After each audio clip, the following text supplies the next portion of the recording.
আজকে নিয়েছিলাম এই কাপড়ের টুকরোটা, এবারে এটাকে একটু কেটে কুটে এরকম লম্বা শেপ দিয়ে নিয়ে দুপাশে আঠা লাগিয়ে একবার এদিকে ফোল্ড করেছি, অন্য দিকটাও সেম করেছি, তবে কিন্তু 3 দিকে আমি আঠা দিইনি, আঠা কিন্তু বরাবরই দুদিকে লাগাচ্ছি। এই সাইডটা ফোল্ড করার সময় আগের ফোল্ডের সামান্য একটু উপরে উঠিয়ে দেবো। এইটা শুকোতে থাক, ততক্ষণে আরো একটা কাজ করে নিই। কার্ডবোর্ডের বক্স খুঁজে দেখি এইটা আছে, তো তাড়াতাড়ি করে এটা নিয়ে এসে এরকম কেটে কুটে কয়েকটা টুকরো করলাম, যার মধ্যে থেকে এইটাকে সিলেক্ট করেছি।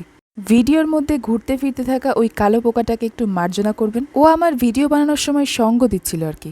তাই দুজন মিলে ঝটপট করে আজকে ক্রাফট বানিয়ে লাইটটা অফ করে দিয়েছি, যাতে ও ঘুমোতে পারে আর আমিও ঘুমোতে পারি। বাই দ্য ওয়ে, আজকের এই পাটের সুতলিটা স্পন্সর করেছে হচ্ছে ডিমওয়ালা, আর ওই পাতলা কার্ডবোর্ডগুলো হচ্ছে কেক বিক্রেতা।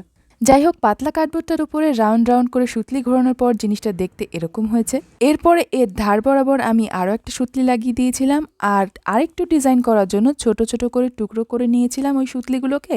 তারপরে এরকম করে একটা ইউ শেপ করে ওই যেটা বানিয়ে রাখলাম সুতলি দিয়ে, ওর পেছন দিকে আঠা দিয়ে এরমভাবে লাগিয়ে দিয়েছিলাম পুরোটা। পেছন দিক থেকে এরকম দেখতে হলেও সামনের দিক থেকে কিন্তু দারুণ লাগছিল। সেই যে প্রথমে লাল রঙের জিনিসটা বানিয়ে রাখলাম, এবার এটাকে উল্টো করতে হবে। ছোট ছোট জিনিস বানানো আসলেই অনেক বেশি পরিশ্রমের। জিনিসপত্র হয়তো লাগে কম, কিন্তু সেগুলো দিয়ে ওই যে সূক্ষ্ম কাজ, ওখানেই সময়টা অনেক চলে যায়। আগের ভিডিওতে জিজ্ঞেস করেছিলাম বিছানা চাদরের ব্যাপারে, আপনারা প্রায় 90% লোক বলেছেন সাদাটা রাখতে, আর এর সাথে ম্যাচিং করে লাল বালিশের কভারটাও রেডি করে নিয়েছি।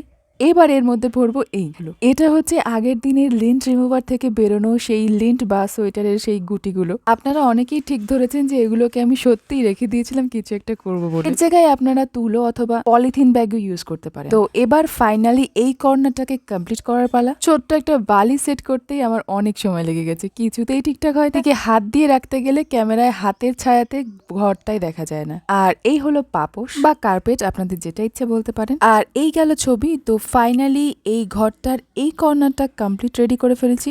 এইদিকে আর কিছু করব না, এবারে ডান সাইডটা সাজাবো। তবে আজকে আর হবে না, কারণ সময় নেই। আজকের মতন তবে টাটা, দেখা হবে নেক্সট ভিডিওতে নতুন কোনো ক্রাফটের সাথে। আজকের ভিডিওটা কেমন লাগলো অবশ্যই জানিয়ে যাবেন কিন্তু।